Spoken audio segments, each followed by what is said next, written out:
Hi, and welcome to this latest advanced English lesson. Today we're going to look at the election in Brazil. Brazil goes to the polls today. The expression to go to the polls means to vote in an election. This could be a momentous election in Brazil, but for all the wrong reasons. If something is momentous, it means that people remember it easily and for a long time. So why could it be momentous? Well, unfortunately, the right-wing candidate, Jair Bolsonaro, leads the polls with something like 40% of the expected vote, according to the latest electoral polls, the latest surveys of voting intention. Now, the situation is volatile, which means that it could change quite quickly and quite suddenly, because the same surveys indicate that nearly 30% of the electors or voters might change their mind and switch their votes from the candidate that they currently say they will vote for to another candidate. So that situation, as I say, really volatile. It could change a lot. I really hope it does, because Bolsonaro, he's a very controversial candidate.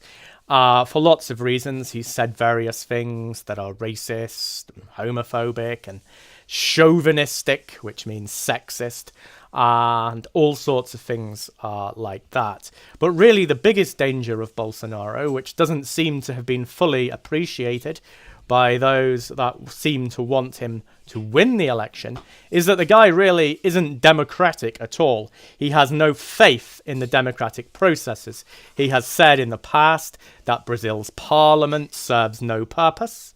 He has said that Brazil needs a civil war. And he has said that if he were to become president, he would order a military coup on the very first day. I think it's very noticeable that the older voters in the Brazilian electorate, according to the polls, are the least likely to vote for Bolsonaro. Now, this is significant because the older people are, of course, those who best remember the Brazilian dictatorship, which didn't end until 1985. But the people aged 60 plus are the people who generally won't vote for Bolsonaro, and they are the ones who remember what the dictatorship was really like. Now, Bolsonaro, he wants to close the book on the previous dictatorship.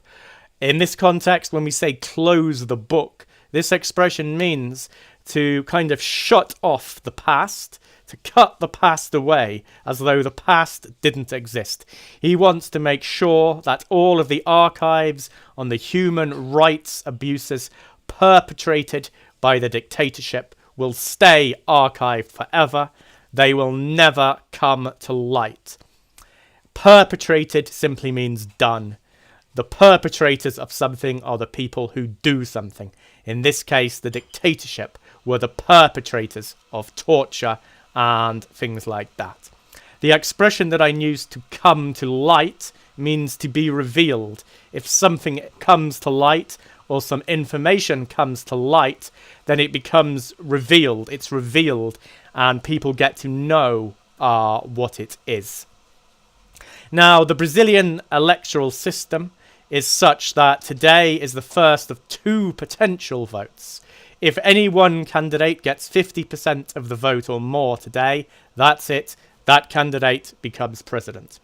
If not, there will be a runoff at the end of this month. A runoff is a competition between two candidates only. So the two candidates in first and second place today, if nobody gets 50%, they will advance to the second turn at the end of October. The second turn just being the second part of the electoral process. Now, there are several things which seem to be fueling the appeal of Bolsonaro. If you fuel something, then you provide the ammunition for it, if you like. You are the reason behind it. Now, these factors include the levels of violence in Brazil. Unfortunately, it has the greatest gross number of homicides or murders in the world. So by gross, we just mean the number itself, the total number. We're not talking about deaths per capita, i.e. number of murders per 100 people. We're just talking the total amount. Obviously, Brazil is a very big country with a population in excess of 200 million people, but even so, its annual murder rate is pretty shocking. So the violence is playing into the appeal of Bolsonaro. As a former military man himself, he was an army captain with an army general as his vice presidential candidate. He's trying to play on the fear of some Brazilian citizens of the lack of stability and order in their society. And he's been doing this rather effectively through such disgraceful tactics as encouraging children in churches to pose for shots like this with guns and things of that like. Not real guns, I hasten to add, but imaginary guns. The expression that I used there, hasten to add, to hasten means to do something quickly.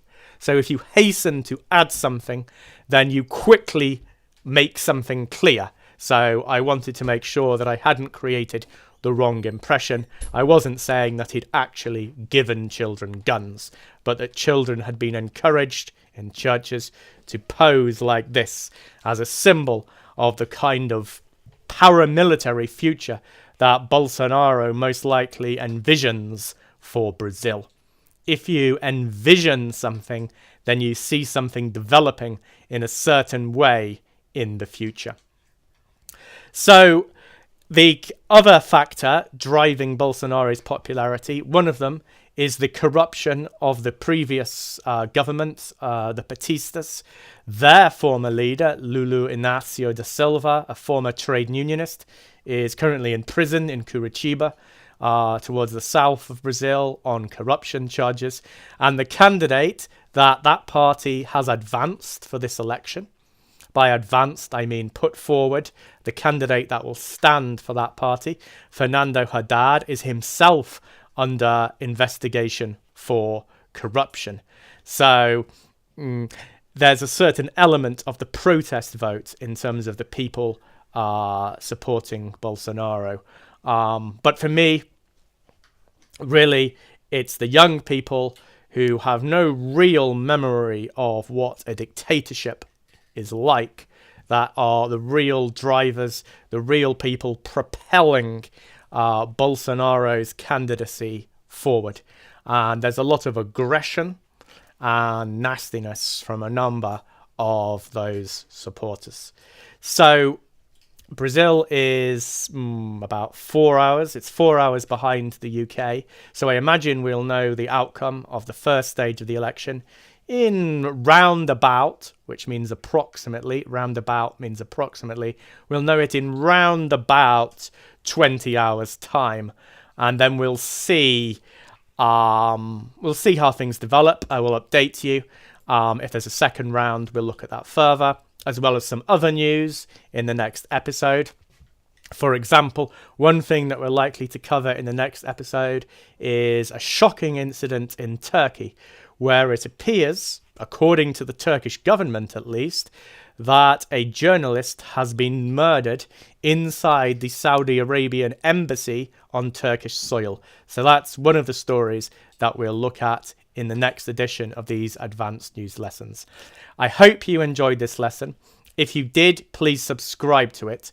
But please remember, if you subscribe, if you want to get further notifications, you have to tell YouTube specifically. And I have a video, which I'm going to link in the top right-hand corner, my channel welcome video, which shows you exactly how you can do that. I'd also like it if you commented. If you have some opinions on the election today, then please comment in the comments section below. And if you like this video, please tell YouTube that you liked it, because that means that more people will be able to benefit from this lesson. Thank you, and see you next time.